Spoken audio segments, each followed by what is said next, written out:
Todo mundo conhece esse texto, é o texto mais intenso de libertação, de um contato de Jesus com o demônio na Bíblia. E eu queria narrar um pouquinho dessa história aqui para vocês. Nós falamos de muita coisa essa semana, esses 2 dias, a respeito de perseguição espiritual, a respeito de maldição hereditária. Mas a gente tem dificuldade às vezes com o propósito da libertação. Então eu queria primeiro narrar a vida desse homem, para que a gente tente se identificar nele. Você que tem mais tempo de igreja, você que é mais novo, talvez identificar pessoas que você conhece.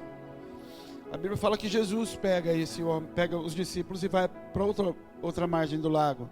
E quando chega lá, ele se depara com um homem endemoniado, muito endemoniado. Um homem possesso com espírito imundo. E ela começa a falar de algumas características. A Bíblia fala que esse homem morava nos sepulcros. Nós falamos muito sobre maldição hereditária. O que a Bíblia está dizendo, a habitação desse homem era nos sepulcros, era no cemitério. Esse homem vivia em cima da história dos antepassados. Ele vivia em cima, a casa dele, a habitação dele, era naqueles que já tinham morrido. Então aquilo que ele praticava, os seus demônios, as suas lutas, as suas dificuldades, estavam embasadas, tinham como base, como alicerce, seus pais, seus avós, aqueles que vieram antes dele. Era ali que ele morava. Então você pode conhecer pessoas. Quando a gente fala de endemoniado, a Bíblia às vezes ela demarca de forma muito forte aquilo que ela quer nos passar. E como nós falamos no primeiro dia, tirar demônio de quem manifesta e cai no chão é a coisa mais fácil que existe. O difícil é tirar o que não manifesta. O difícil é você arrancar o orgulho da pessoa, arrancar a soberba de uma pessoa, arrancar dificuldades em áreas que ela tem, vícios. Esse é o problema. Vícios que ela tem às vezes que o pai tinha, que a mãe tinha, dores e consequências que você carrega que vieram lá de trás e fazem parte de você. E aí quando a gente olha para você, você diz, mas eu não fiz isso, eu não pratiquei, mas eu habito nas dores e nos sepulcros dos meus pais. Esse demônio adora Jesus quando ele chega, correu, se ajoelhou e adorou, ou seja, eu adoro ao Senhor, mas eu clamo a Ele, porque eu vivo aqui, ninguém consegue tirar isso de mim. Essa é a minha habitação. Eu ainda vivo nas mazelas dos meus pais. Porque tendo sido muitas vezes preso com grilhões e cadeias, as cadeias foram por eles feitas em pedaços, grilhões e migalhas, e ninguém o podia amansar. Já tentei de tudo. Eu já tentei tratamento, eu já tentei jejum, eu já tentei ajuda com psicólogo, eu já tentei casamento, eu já tentei amizades. Simplesmente nada consegue me prender. Eu volto para o mesmo lugar. Nada consegue amansar, colocar em paz esse mesmo impulso que não para de voltar sobre a minha vida. E quem tem dificuldade em áreas na vida com vícios, sabe do que eu estou falando. Simplesmente vem. E eu tento me prender, eu tento criar novas disciplinas, novas regras para mim mesmo, para tentar me livrar dessas coisas, mas elas voltam constantemente. Eu sei que não são minhas, eu sei que não foi eu que semeei. Às vezes eu consigo até mapear, identificar onde isso começou, por que começou. Eu já participei de treinamentos, de cursos, de cultos, de seminários, eu já identifiquei, eu já sei de onde veio. Simplesmente não consegue sair. E andava de dia e de noite, clamando pelos montes. Ele não estava gritando, ele estava clamando, ele estava pedindo socorro. E pelos sepulcros, e ferindo-se com pedras. Pedra na Bíblia, toda vez que você vê pedra na Bíblia, ela está falando de lei, mandamentos. Ou seja, esse homem vai para a igreja, e as pedras, os mandamentos, ao invés deles me alimentarem, eles me cortam.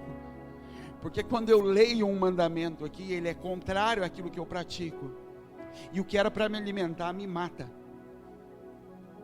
Então eu leio aqui, eu não posso ser assim, e isso ao invés de ser alimento para mim, é uma pedra que me corta.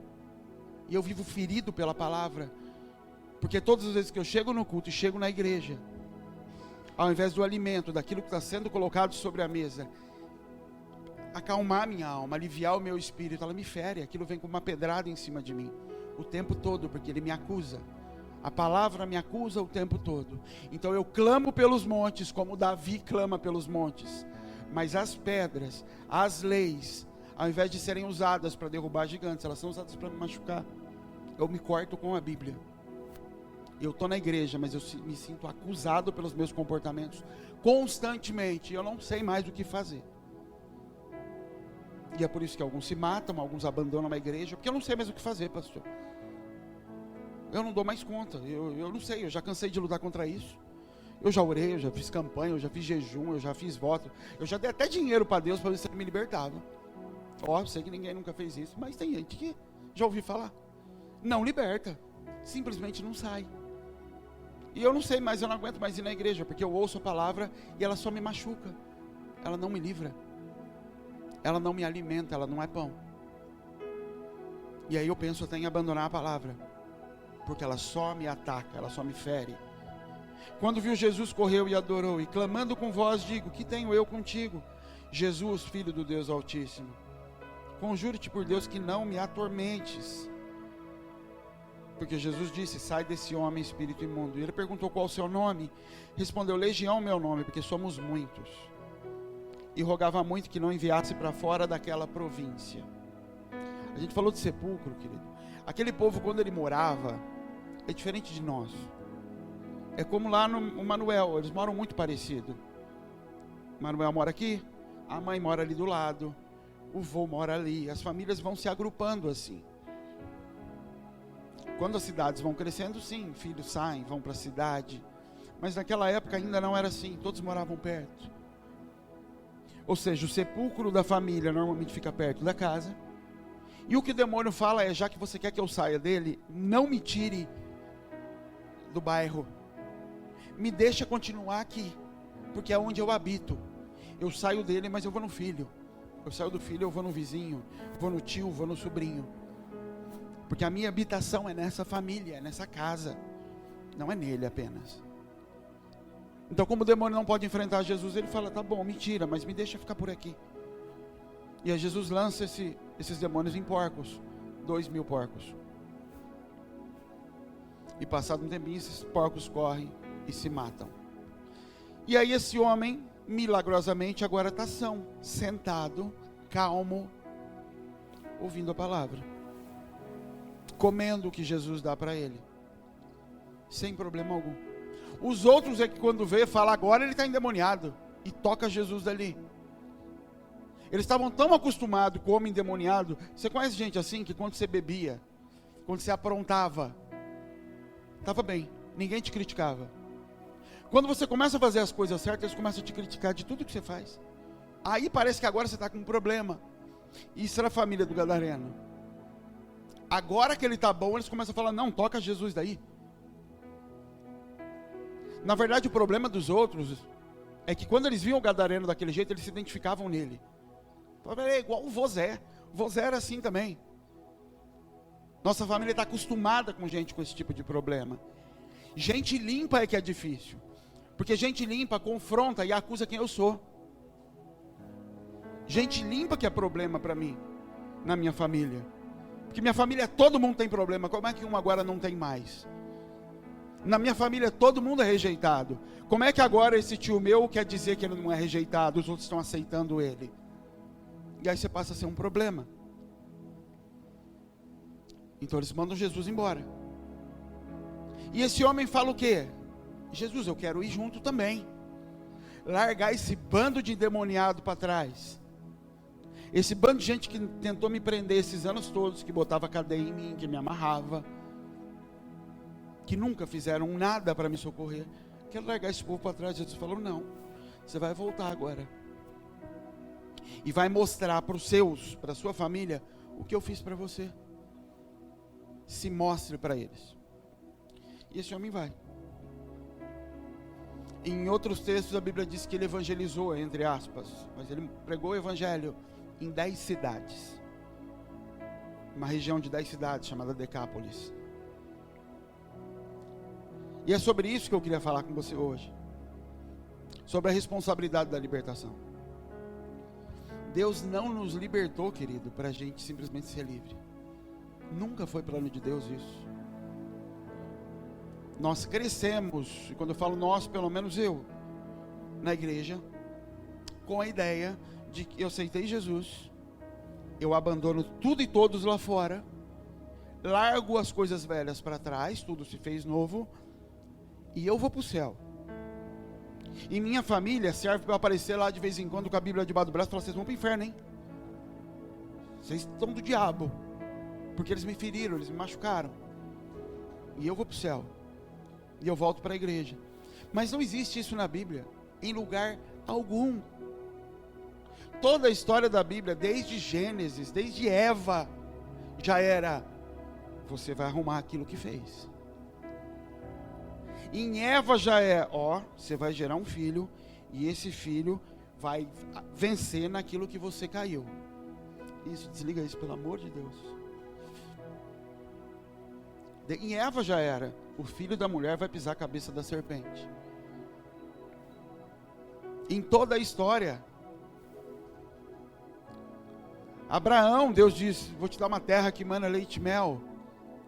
E crente adora terra que mana leite e mel. Nunca viu, nem sabe o que é. Você perguntar para a maioria do que é mana, ele fala: é a mulher do mano. Ele não sabe o que é, mas ele está repetindo: a terra que mana leite e mel. Deus vai dar terra que mana leite. Ele não sabe nada do que é. Já viu terra dá leite? Terra não dá leite. Dá leite é vaca. Mas ele está repetindo, porque Deus vai me dar coisa boa. E o resto que se lixe. Eu vou ser crente, e Deus vai me dar coisas. Por isso não se entende a palavra: buscar primeiro o reino de Deus e as coisas serão acrescentadas. E aí você está buscando a Deus. Busque a Deus. Não está escrito isso. Está escrito: buscar o reino de Deus e a sua justiça, e as demais coisas serão acrescentadas. Buscar o reino de Deus não é buscar a Deus. Buscar o reino de Deus e a sua justiça. O que é o reino de Deus? O reino de Deus é onde o pobre vai ser consolado, quem está chorando não vai chorar, quem está passando fome vai ter o que comer. Ele está falando: busca isso. Vai cuidar de quem está com fome, vai buscar estabelecer a minha justiça, e se você gastar a tua vida fazendo isso, acrescenta as outras coisas. É isso, não é buscar a Deus. Mas a gente quer tanto aquilo que nos dá, que a gente entende que Deus é um Deus de troca e de barganha. Se eu orar muito, se eu participar de muita oração, de muita campanha, de muito voto, de muita vigília, Deus vai me acrescentar coisas. E nem está escrito isso, mas a gente interpreta do jeito que nos agrada, porque nós somos loucos pelo convite de abandonar as mazelas de onde nós saímos. A gente ama isso. Denunciar o Manuel aqui. Eu lembro que estava conversando com o Manuel nas primeiras semanas que ele estava aqui. Aí ele falou assim: apóstolo, se Deus falasse, não falou nem se Deus falasse, falou alguma coisa, eu viria para cá, eu moraria aqui. Falei: mas e sua família? Não, traria minha família junto. Eu falei: ah, tá, com a família. Ele falou: é. Eu falei: mas você ia largar a igreja? Você ia abandonar a sua igreja, mano? Aí ele pensou um pouquinho e falou: não, é só se eu não tivesse igreja. Eu falei: se você não tivesse igreja, você não ia me conhecer, nem aqui você estaria. Aí ele começou a rir. Eu falei: volta para lá, meu filho, seu negócio é lá. Porque é maravilhoso sair daquilo lá, largar tudo e falar: vou para a terra que mana leite e mel. Fala: mas não é para isso. Esse não é o propósito de Deus. O propósito de Deus é que você volte e faça com que lá brote o que brota aqui. Se você lê Cantares, a Bíblia fala: leite e mel está debaixo da tua língua. O que Deus está falando: noiva minha, igreja minha, o leite e o mel da terra não estão na terra, estão na tua boca. É você quem vai fazer essa terra produzir. A terra está cheia de gigante, a terra está suja, está cheia de maldição. Você quem vai lá fazer ela produzir o leite e o mel. A gente quer ganhar. E que terra é essa? É a terra que está cheia de gente contaminada lá. Terra de Canaã. Então Deus, na verdade, estava capacitando esse povo para voltar e arrumar o que Noé tinha feito. Noé, o primeiro pai, o que sobreviveu de toda a destruição, gerou um povo maldito, um povo cheio de maldições. O povo que criou a religião foi os filhos de Cão, Nimrod. Quando ele falou: façamos uma torre, toquemos o céu, ele falou: vamos criar um jeito de chegar até Deus. Ele criou a primeira religião em Babel, que é o princípio da Babilônia, que é a figura de igreja corrompida. Começou ali a religião. Aí Deus pega um povo puro, vai preparar eles, vou levar vocês para uma terra, vou libertar vocês, vou lavar, faz deles filho, circuncida, faz um exército, tão fortes, estamos, vamos entrar na terra agora e desfrutar, ó, Canaã celestial. Não, meu filho, vocês vão agora se encontrar com os irmãos de vocês, com aqueles lá atrás, que o pai amaldiçoou um dia, e vão limpar a terra de toda a maldição. E esse é o problema, que o que a gente queria era entrar no barco de Jesus agora e ir embora. E Jesus fala: quem é que vai resolver?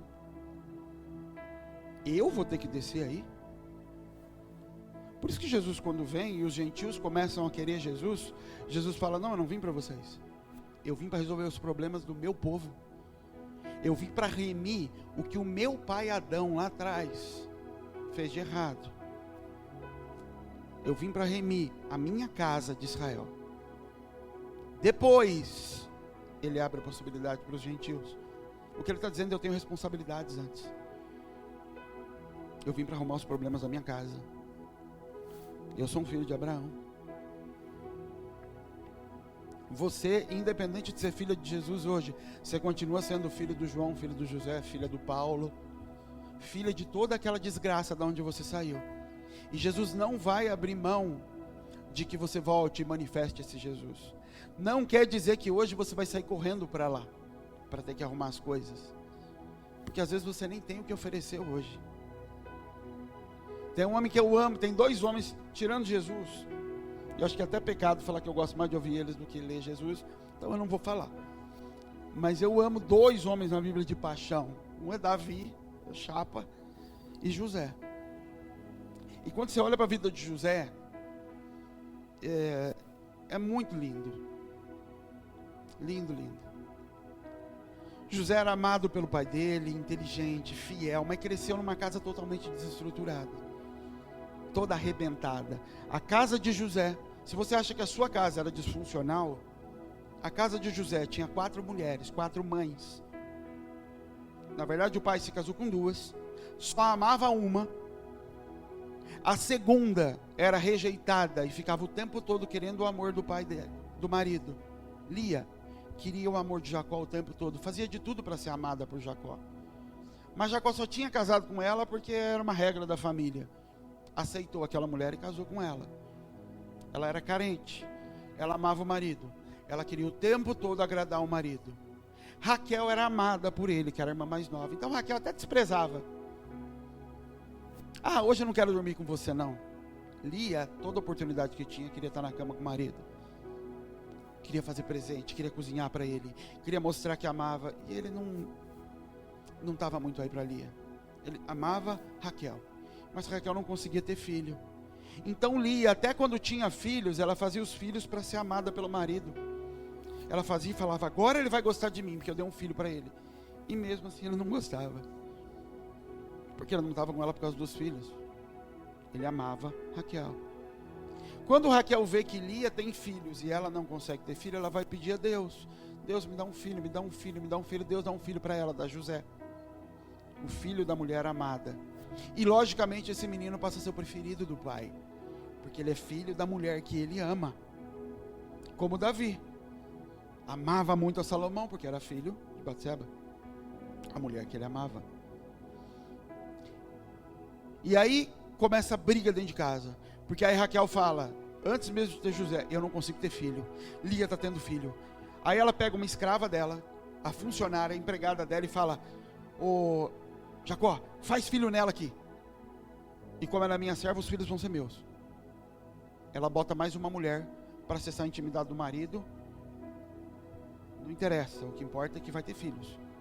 Aí Lia não consegue mais gerar, fica um tempo sem ter filho, faz a mesma coisa, pega a empregada dele e fala: Jacó, faz filho nessa daqui. E elas começam a ter filhos desse jeito.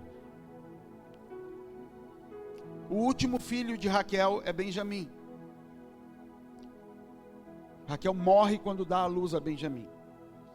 E é o último filho de Jacó. Ele tem 12 filhos. Então ele tem 2 filhos que são da mulher amada, 2 filhos que para ele tem um valor especial.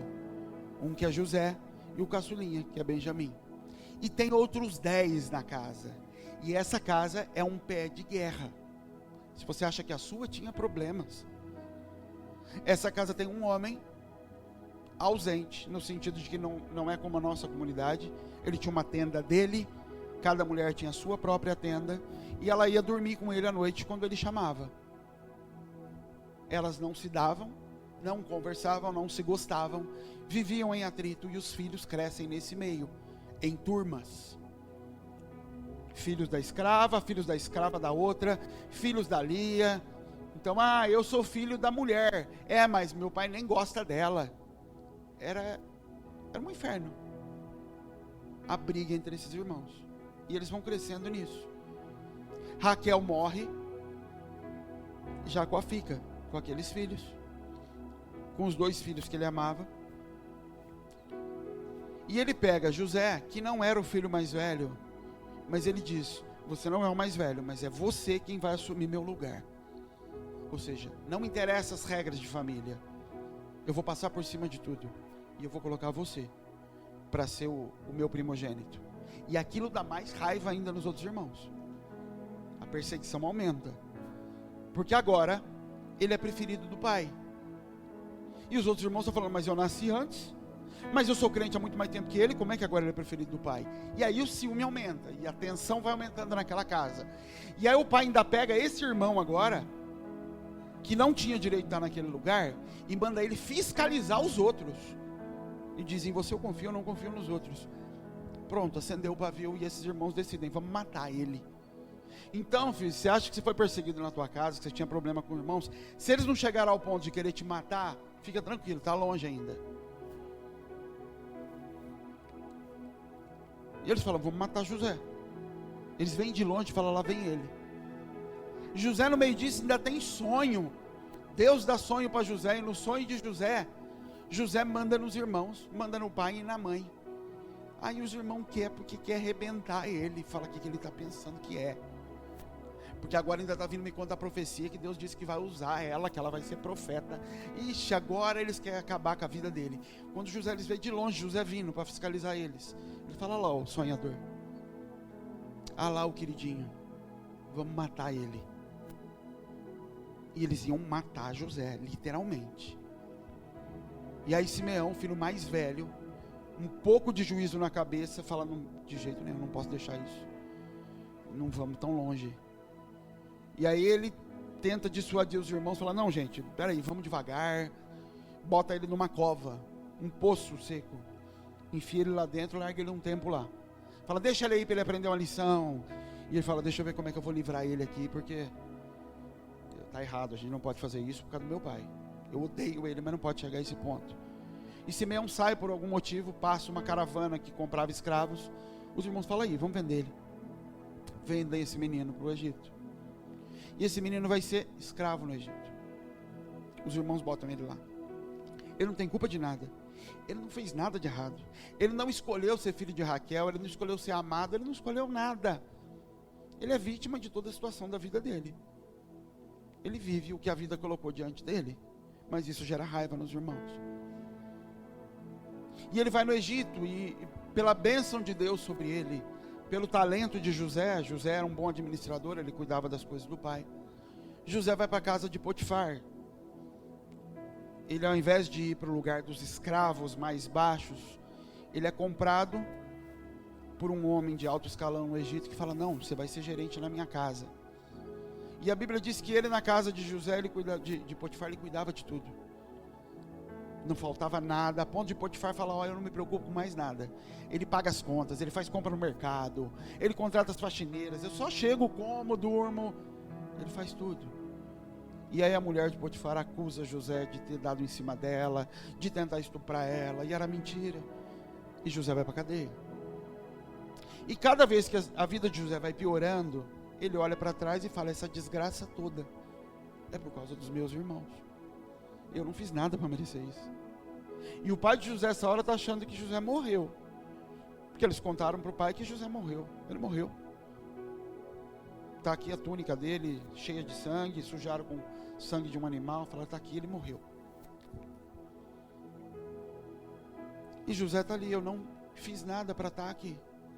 Eu não escolhi estar nesse lugar. Meus irmãos fizeram isso sobre a minha vida. E ele vai parar na cadeia. E mesmo lá na cadeia, Potifar já devia saber que a mulher dele não prestava, porque se ele achasse que José realmente tinha feito aquilo, ele não estava na cadeia, ele tinha sido executado. Ele vai para a cadeia e nem é a cadeia para um hebreu, a cadeia para um servo, para um escravo, é a cadeia dos egípcios. Tanto é que o copeiro do rei, qual que era o outro? Copeiro, padeiro do rei, estavam ali. Então era uma cadeia, tipo cadeia de político, no Brasil, uma cadeia mais elitizada. Potifar não podia ficar com o nome sujo, mas também sabia que José não tinha culpa, e ele alivia para José. E ali dentro, o carcereiro olha para José e fala: esse menino tem um negócio diferente. José se destaca, sempre que ele está num lugar, ele é amado pelas pessoas naquele lugar. Todo lugar que José entra, as pessoas olham e amam José. Só quem não consegue reconhecer e ver José são os irmãos.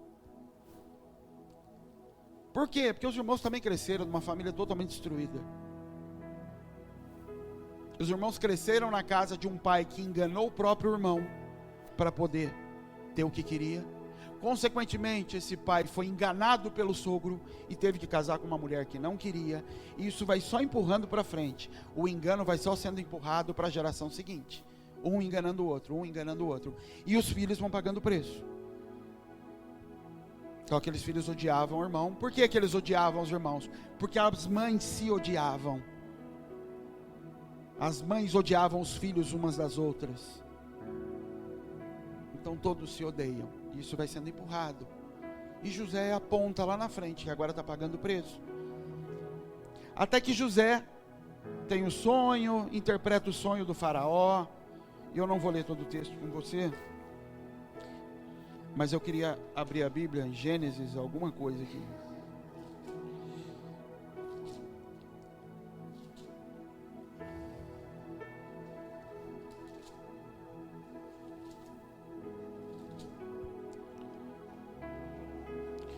Gênesis 41.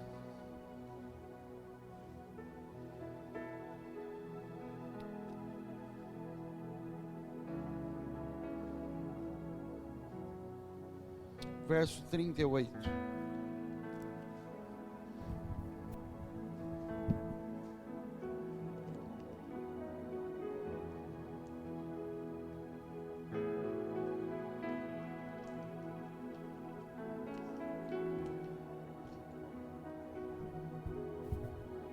E disse Faraó a seus servos: acharemos um varão como esse, em quem haja o Espírito de Deus? Depois disse Faraó a José: pois que Deus te fez saber tudo isso, ninguém há tão inteligente e sábio como você. Você estará sobre a minha casa, e pela sua boca se governará todo o meu povo, e somente no trono eu serei maior que você. Então o que Faraó faz? José interpreta o sonho. Faraó pega José e coloca José para governar tudo. Fala: você vai falar tudo o que vai acontecer aqui. Você só não vai sentar no meu trono, mas até a minha casa vai comer da tua mão. Você vai dizer o que eu tenho que comer, quanto eu tenho que comer, o que é tempo da nossa casa comer. E a Bíblia diz um outro texto, que Deus colocou José como pai de Faraó. Ou seja, a paternidade da casa de José, da vida de José, estava acima da de Faraó. Por isso que Faraó e todo o povo do Egito também comem da bênção de José. Verso 50. E nasceram a José 2 filhos, antes que viesse o ano da fome, que lhe deu a Zenate, filha de Potífara, sacerdote de Um. E chamou José o nome do primogênito, Manassés, porque disse: Deus me fez esquecer de todo o meu trabalho e de toda a casa do meu pai. E o nome do segundo chamou Efraim, porque disse: Deus me fez crescer na terra da minha aflição. Então o que era a vida de José? José foi abençoado por Deus. O faraó, o Egito, reconhecem: Deus está sobre a vida dele. Mas José não tinha sido curado. Nome de filho tinha significado. Quando você dá o nome de um filho, tinha um significado, tinha vínculo com alguma coisa. O nome do primeiro filho de José é: Deus me fez esquecer daquele povo. Aquele povo morreu. Eu quero que morra, eu não quero saber como está. Eles me odiavam. E Deus agora me abençoou. Deus está cuidando da minha casa. E eu estou me lixando para aquele povo. eles que vivam lá. E o nome do segundo filho, Deus me fez prosperar mesmo no lugar de desgraça. Então ele atribui a Deus, e realmente foi Deus. Mas lá no fundo, o que ele queria era largar para trás toda aquela miséria. O que ele não sabia é que tinha só um propósito para Deus ter colocado ele ali: receber os irmãos. Deus não colocou ele ali para outra coisa que não fosse preservar a descendência de Israel, dar continuidade. Por quê? Porque o tempo de fome ia chegar. E quando o tempo de fome chegasse, o pai dele, os irmãos dele morreriam, não teriam o que comer. Deus estava falando: vai na frente, prepara o lugar para recebê-los. Quem que você vai receber? Aqueles que desgraçaram a tua vida. Mas José tinha isso no coração de receber esse povo? De jeito nenhum. José queria ver esse povo morto. Eu não vou ler o texto, primeiro que eu não sei onde eu tenho que caçar aqui para falar para você, mas eu vou contar a história para vocês. E José está lá, e a fome começa a apertar, e os irmãos de José agora, o pai dos irmãos de José vira para ele e fala: gente, faz alguma coisa, vocês não ouviram falar que lá no Egito tem comida? Desce lá para buscar comida. E descem os irmãos de José, menos Benjamim, porque Benjamim era o mais novinho, era o último fôlego de alegria que Jacó tinha, o filho de Raquel. Quando ele olhava para o filho de Raquel, ele falava: isso aqui ainda é o que me mantém vivo, a última alegria que eu tenho na vida. Porque ele olhava para os outros 10, falava: esse bando aí, isso aqui é a minha herança. Eles brigaram a vida inteira, mataram o meu outro filho, não mataram fisicamente, mas estava com eles quando morreu. São filhos de mulheres que eu nem amava. Então ele manda os 10 descerem e fala: Benjamim não, Benjamim fica aqui comigo. E os 10 descem, levando dinheiro, levando tudo que eles tinham para comprar comida no Egito. E coincidentemente, quando eles estão lá negociando comida, o governador, o homem mais alto do Egito depois de Faraó, está passando José. E ele bate o olho e reconhece os irmãos ali. Fala: ah, miserável, é vocês, são vocês. E aí ele chama um servo egípcio, falando a língua dos egípcios, e fala: pega aqueles ali, ó, leva eles num lugar separado ali. Quem são vocês? Não, a gente veio, nosso pai mora em tal lugar. E aí José fala: agora eu vou pisar, agora eles vão ver o que é bom. Mentira, vocês vieram aqui roubar. Não, não viemos roubar não.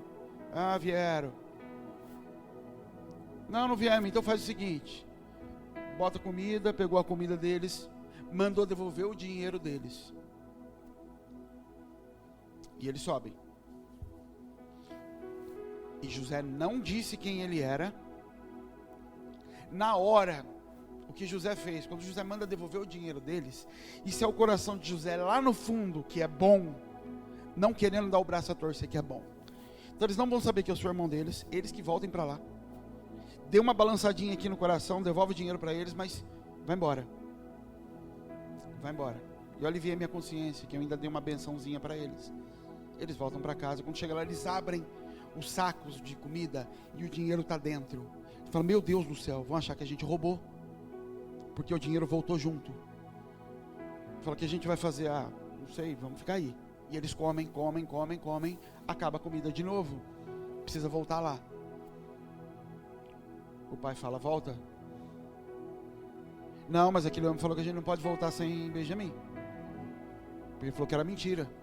Não, mas vocês não podem tirar Benjamim de mim, porque é a única alegria que eu tenho. Não, pai, mas se a gente não levar Benjamim, ele falou que a gente é mentiroso, ele vai matar a gente. E aí o filho fala: deixa ele comigo, pai, eu cuido dele com a minha própria vida. Eu dou a minha vida, se for necessário, por Benjamim. E aí, ele desce. Eles descem de novo, levando Benjamim. E lá tá, e alguém já correu atrás de José e falou: aquela turma voltou. E José manda chegar os homens e falou: e vocês aí? E de repente José vê Benjamim. E ele lembra: o meu irmãozinho, o único que gostava de mim. Quando os outros se juntavam para ficar junto, para falar mal de mim, para me atacar. O único que ficava no meu colo, eu cuidava dele, eu protegia ele, Benjamim. E ele veio, e aquilo rebenta o coração de José por dentro. E eles trazem o dinheiro e falam: ó, está aqui o dinheiro da nova comida e o dinheiro da comida antiga, que estava dentro do nosso saco. E José está espizinhando, porque de um lado o coração dele quebra. Ele entra para chorar escondido, limpa o rosto, volta, porque ele não quer admitir que os irmãos precisam ser perdoados, que ele ama os irmãos. Ele não quer admitir que foi Deus quem fez aquilo, porque ele foi machucado. E ele está ali resistindo na frente dos irmãos. Não, mas é verdade, é mentira. Vocês estão aqui para espiar, vocês estão aqui para espionar o Egito. E ele fala: se está vivo mesmo, pai, então vocês vão fazer o seguinte: vocês vão deixar Benjamim aqui, esse menino novo. E ele está falando tudo isso por intérprete. Ele não fala em hebreu, porque ele não quer que saibam que ele fala em hebraico. Ele está usando intérprete, sentado na cadeira dele, e fala: deixa o menino aqui. Vocês sobem, busquem o teu pai e traz ele aqui para ver se é verdade mesmo a história. E aí Judá pula na frente e fala: eu não posso, porque quando eu saí de lá, o meu pai Jacó fez eu jurar que eu ia levar esse menino de volta. Esse menino é o único motivo do meu pai estar vivo.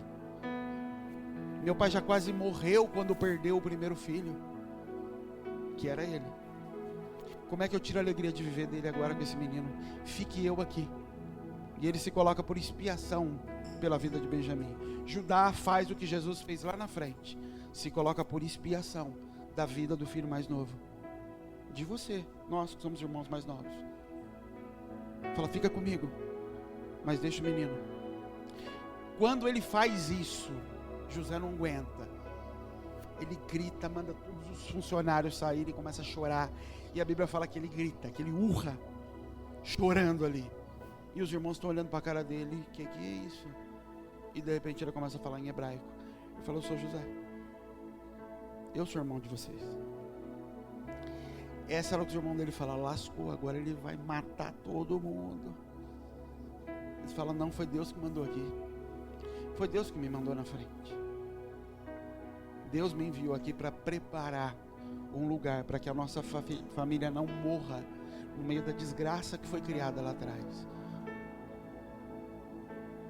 Nossa irmã foi estuprada, eles tiveram uma estuprada. Nossos irmãos foram lá e mataram todo mundo. Foi só desgraça, sangue, miséria, só ódio no meio dessa família. Que família? A família de Israel, o povo de Deus, o povo escolhido por Deus. Cresceu, foi moldado debaixo dessa desgraça toda. E José fala: não. E tem uma figura no meio disso, que é Benjamim. Em toda a história da Bíblia você vai ver Benjamim como alguém que Deus usa para juntar o povo de Israel com os gentios. Juntar aqueles que receberam a palavra primeiro com aqueles que receberam depois. Aqueles que se tornaram crentes primeiro com aqueles que só receberam a palavra depois e ainda estavam vivendo em pecado. Porque os primeiros que receberam a palavra, eles não queriam saber dos outros. Os judeus não queriam saber dos samaritanos.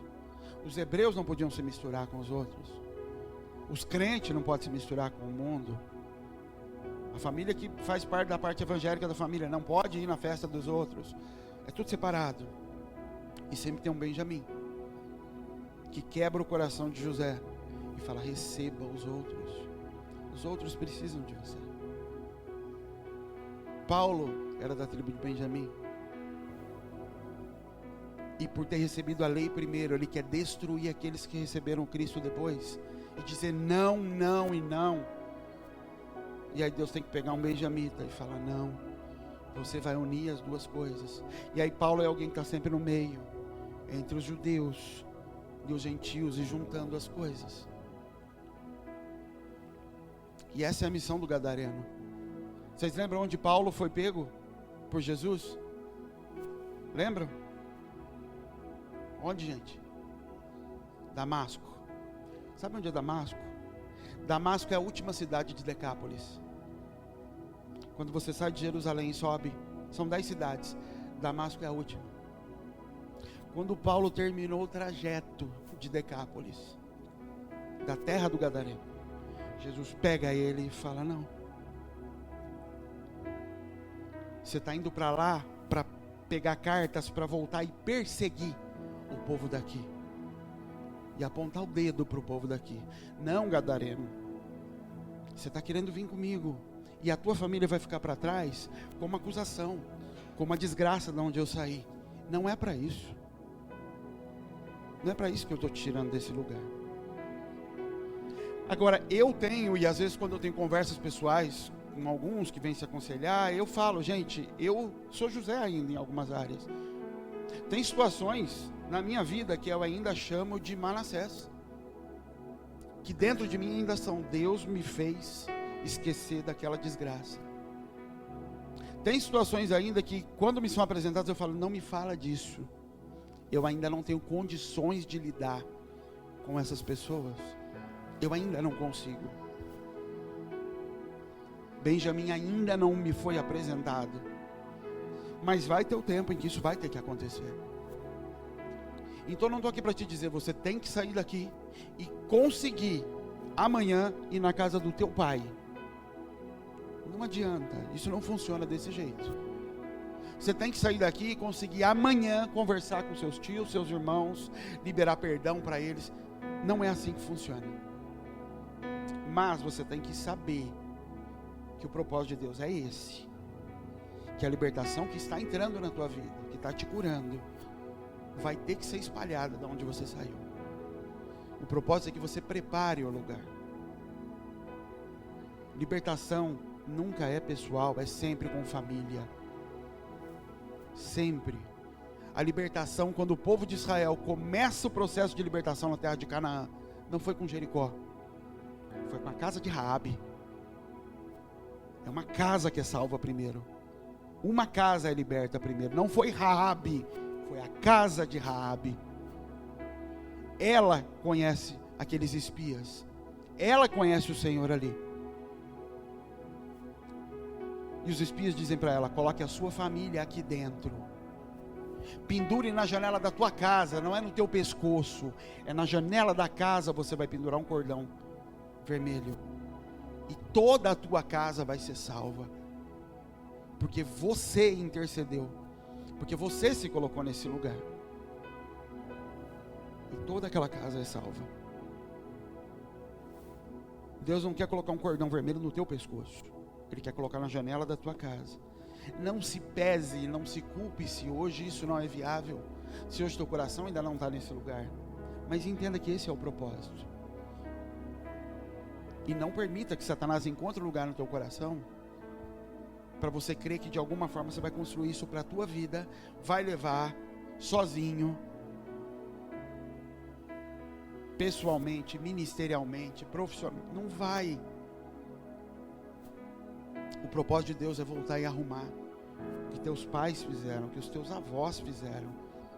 A responsabilidade de limpar a terra é sua, é minha. Nem que para isso eu tenha que subir na cruz, na minha cruz, para extirpar os pecados e os erros dos passados, dos meus pais, dos meus avós. Isso está sobre nós.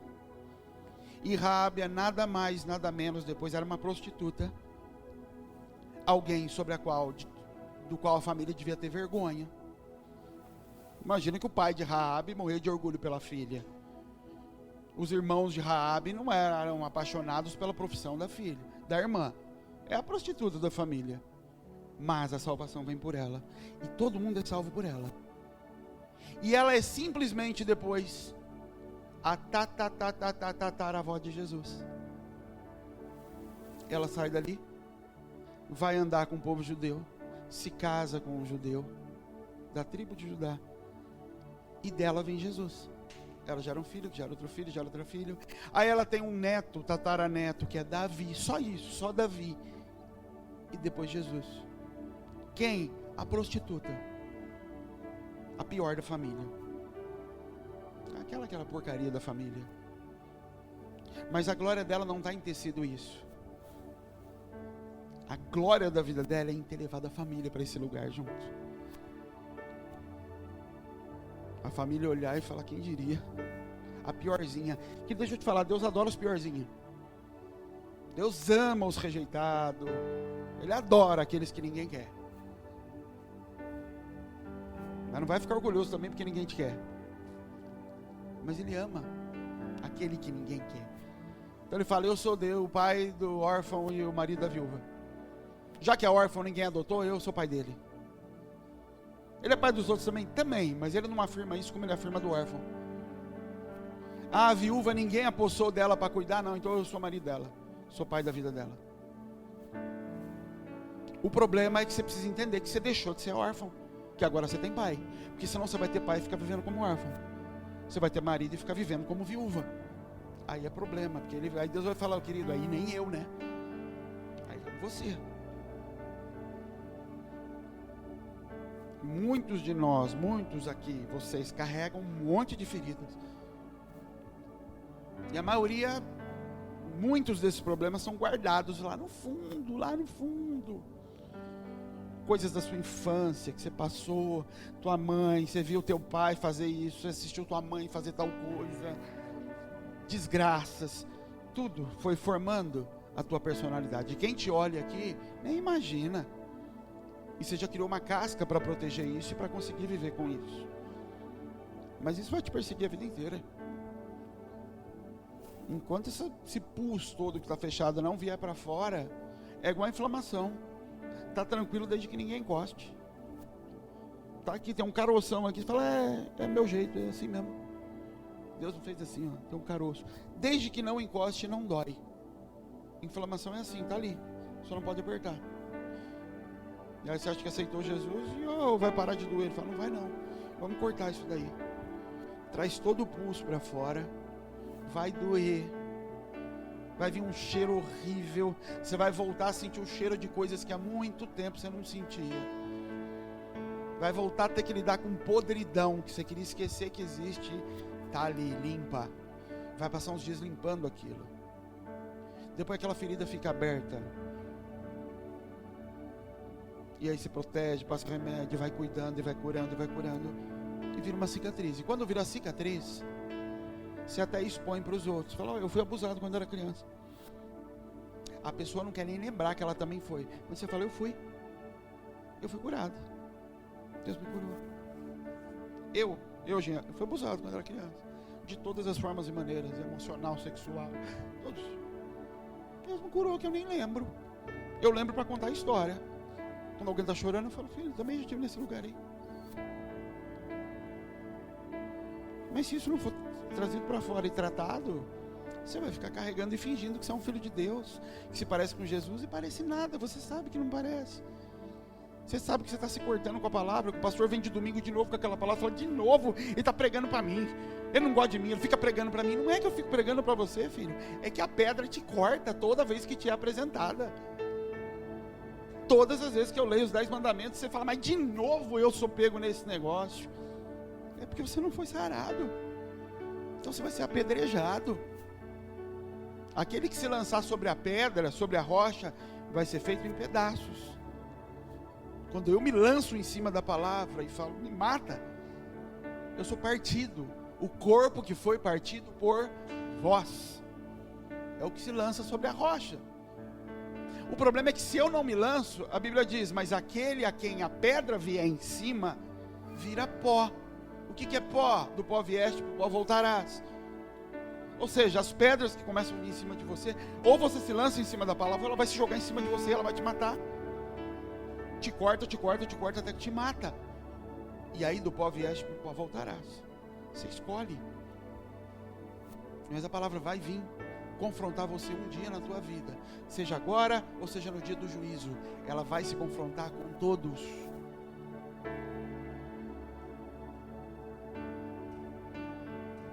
Eu nem sei mais o que eu estou falando. Vamos orar, querido.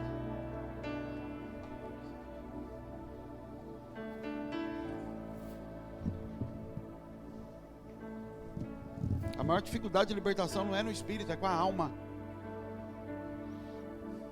Porque para o diabo você dá ordem e ele sai. E para a tua alma, como é que faz? Para tua alma você dá ordem, mas ela não muda do dia para a noite. Ela continua viciada nos mesmos erros. Ela continua sentindo raiva, sentindo dores. É um processo. É um processo. A gente só precisa saber que existe e que o propósito de Deus no final é que eu volte. A gente só precisa não perdendo tempo achando que pode enterrar as coisas, jogar num buraco, jogar terra e falar, ficou para trás, Deus me fez prosperar aqui, Deus me fez feliz, agora que eu estou feliz, Deus quer que eu volte atrás daqueles miseráveis para estragar minha vida, mas não vou mesmo. Eu falo, não filho, é para isso que eu estou te arrumando, para você mostrar eu para eles. Eles não me conheceram, eles nunca me viram, eles vão me ver em você agora. Mas se você não conseguir ser amor, Deus está te exigindo isso hoje. Não saia daqui pesado. Eu preciso conseguir, não precisa, um dia isso vai acontecer. Também não use isso para prorrogar a tua vida, achando que Deus sabe um dia. Não é isso. Ele vai trazer no tempo certo. No tempo certo você tem que saber. É isso mesmo. Eu sei que é. Então daqui até lá, pratica. Senhor, me ajuda, me dá amor. Eu não quero amá-los, eu quero ser amor. Porque se eu for amor, vai transbordar em todo mundo que tocar em mim. Eu quero ser esse amor. Porque Deus é amor. Se Ele está dentro de mim, eu sou amor. O amor tudo suporta, tudo crê. O amor é paciente, o amor é bom. Ele não inveja, não tem ciúmes. O amor não tem nada disso. O amor é. O amor é traído, machuca, mas ele se mantém no que ele é.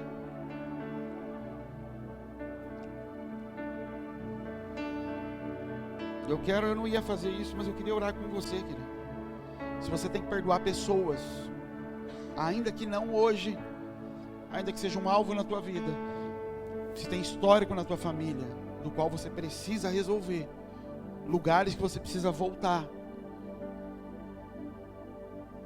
histórico que você sabe, de maldição que foi largada lá atrás, de briga, de inferno que entrou na família, e que você se livrou daquilo, e glória a Deus por isso. Mas eu sei que o propósito do Senhor é que eu volte. Porque só quem tem autoridade para voltar e arrumar é um descendente. O pastor não pode fazer isso. Eu não tenho autoridade na família Silva para ir lá arrumar as coisas. É só um Silva que pode fazer, é só um filho. Só quem pode arrumar o pecado do homem é o filho do homem. Isso é Jesus. Só quem pode arrumar o pecado de Adão é Ben Adão, o filho de Adão. Só quem pode arrumar o que o teu avô fez é você. Ninguém mais. É para isso que ele te dá autoridade. Não é para você pôr a mão as pessoas caírem na igreja. Também é bom, mas não é para isso. Eu quero orar com você, querido. Se você se identifica em algo do que eu falei, se você entende que você é esse gadareno, que você é Benjamim, que você é José, que o propósito de Deus na tua vida é para arrumar, é para falar, pai, você não sabia, mas eu coloquei as coisas em ordem. Seus netos vão andar num lugar diferente, um lugar que você precisa voltar e que não conseguiu ainda. Eu não quero abrir muito esse assunto, querido, mas nossos comportamentos precisam ser revistos. Porque às vezes nós temos comportamentos aqui que ainda vem lá de fora e a gente não sabe. Só que quem está lá fora olha para você e não vê muita diferença do que está acontecendo aqui. Por exemplo, roupas. Mulheres, cuidado. E eu estou falando por experiência aqui de igreja, dessa igreja. Cuidado com as tuas roupas. Mas meu marido acha normal. Teu marido também ainda está com a cabeça virada. O ponteirinho não alinhou. E por isso às vezes você está se comportando aqui como você se comporta lá fora. Como a Bel fala para mim, o problema não é a roupa que vai na igreja, é a roupa que usa para colocar o lixo lá fora. E que você olha e fala, mas não é normal. E o marido fala, não é normal. Fala, não, você ainda está olhando como você olhava lá fora. E o problema é que essas pequenas coisas, as pessoas lá na tua família, elas não te veem com a Bíblia na mão, elas não te veem orando em línguas, não te veem profetizando, não te veem pregando, elas te veem comendo na mesa, elas te veem andando. Essas são as pequenas coisas que elas vão observar. é no que a gente passa, é como a gente fala, é como a gente se veste. E nós precisamos tomar cuidado, porque às vezes a gente pode estar corrompendo, ao invés de estar dando um novo modelo, sem saber, sem querer, mas estamos. Fecha parênteses. Eu queria orar com você. Se você entende que isso se encaixa na tua vida de alguma forma, vem aqui na frente para a gente orar. Queridos, você precisa... Tem muita gente que precisa perdoar. Entenda, perdão não é sentimento. Perdão é decisão. Eu escolho perdoar uma dívida. É uma escolha perdoar a dívida, não é sentimento. Sentimento pode ser acompanhado da decisão. E o sentimento tem a ver com a minha alma ser transformada, meu coração ser transformado. Agora, liberar o perdão não tem a ver com isso. Liberar perdão tem a ver com um coração que entendeu que foi perdoado por coisas muito piores. Os nossos atos são todos justificáveis. Ninguém faz nada sem ter justificação.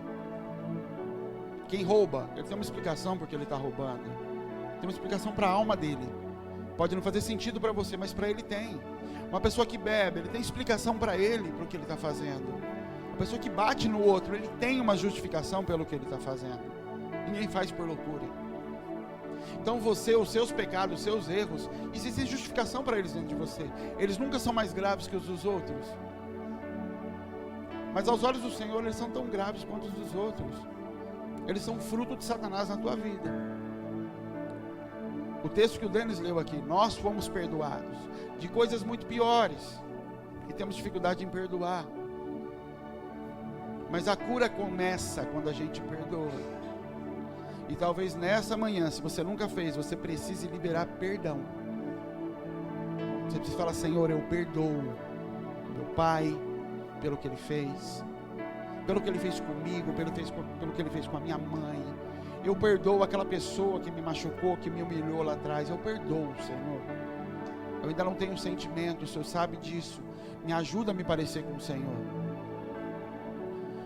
Porque o Senhor sofreu aquilo tudo e no dia seguinte, 3 dias depois, o Senhor já estava caçando os discípulos, sentando com Pedro, e não tinha mágoa nenhuma. Eu ainda não consigo em 3, 4 dias, porque meu processo de morte ainda não terminou. Mas o perdão eu preciso liberar. E eu preciso liberar com os lábios. Não é no coração não, é com a boca. Se com o coração creres e com a boca confessares, o mundo espiritual testifica. Não é assim para a salvação? Para o perdão também. As coisas são construídas debaixo de palavra. Aí o Espírito começa a se mover. Então o Espírito que vai vir se mover em você para te ajudar a liberar perdão, para te ajudar a sentir, a tirar o fardo de cima de você, ele só se move debaixo da palavra que você precisa liberar. Pai, eu te perdoo, Pai, pelo que o Senhor fez com a minha mãe, pelo que o Senhor fez com meus irmãos. Meus irmãos, minhas irmãs, eu perdoo pela perseguição que vocês tiveram sobre a minha vida. Eu libero perdão para vocês. Da minha parte, Jesus, não precisa cobrar nada deles. Eu não exijo cobrança deles. Se é por causa de mim, eles estão perdoados, não precisa cobrar deles não. Da minha parte, eles podem seguir a vida deles, não me devem nada. Isso é liberar perdão. Da minha parte, Deus não precisa cobrar nada. Não me devem nada, Senhor. Me ajuda a amá-los como o Senhor me ama. Me ajuda a conseguir mostrar para eles o Cristo que me foi mostrado. Me ajuda a poder ser para eles o amor encarnado que eu estou vendo na vida de outros pela minha vida. Porque eu também não merecia o amor que eu estou recebendo de outros. E eu preciso conseguir ser isso para os outros. Faz isso nessa manhã, querido. Se ajoelha, abaixa a tua cabeça, faz o que você quiser, mas você precisa liberar perdão para pessoas. Você precisa perdoar, você precisa fazer isso com a tua boca.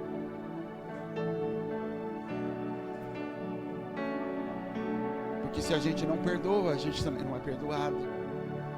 Se a gente está exigindo cobrança de dívidas, Deus fala: você quer que eu perdoe as suas, mas você não perdoa dos outros.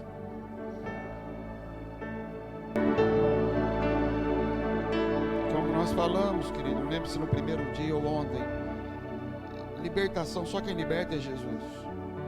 O que nós fazemos é restauração. O que a igreja faz é restauração. É arrumar. É colocar em ordem depois que o inferno é arrancado. Depois que o nome de Jesus vem e toma autoridade sobre tudo. Amém, queridos? Que esses dias possam ter sido início de restauração na vida de vocês. Que as portas que o Senhor abriu, que a limpeza que o Senhor fez na casa, que as coisas que o Senhor te mostrou possam ser matéria-prima para o que você vai construir nesses dias, nesse ano, nessa próxima etapa da sua vida. Amém, queridos? Vamos orar para encerrar? Pai, obrigado, Senhor, por esse dia, por esses dias, pelo Teu cuidado com a nossa vida, pela Tua misericórdia, por tudo que o Senhor moveu nesses dias aqui, Pai, coisas que nós nem sabemos, pelos testemunhos que nós ouvimos, Senhor, aqui na sala de aconselhamento, pelo que nós não ouvimos, mas que nós sabemos que o Senhor tem feito, e nós cremos que o Senhor é fiel para concluir aquilo que o Senhor começou, Pai amado. Em nome de Jesus, Pai, que nós possamos ser um lugar de restauração, que nós possamos ser uma casa, Senhor, que gera filhos no modelo do céu, e que cada um possa levar essa cura e essa restauração para dentro das suas famílias, dos lugares de onde eles saíram, dos lugares onde eles estão inseridos. Em nome de Jesus é que nós te agradecemos, Pai. Amém, queridos? Deus abençoe a cada um. Vai na paz. Que o amor de Deus.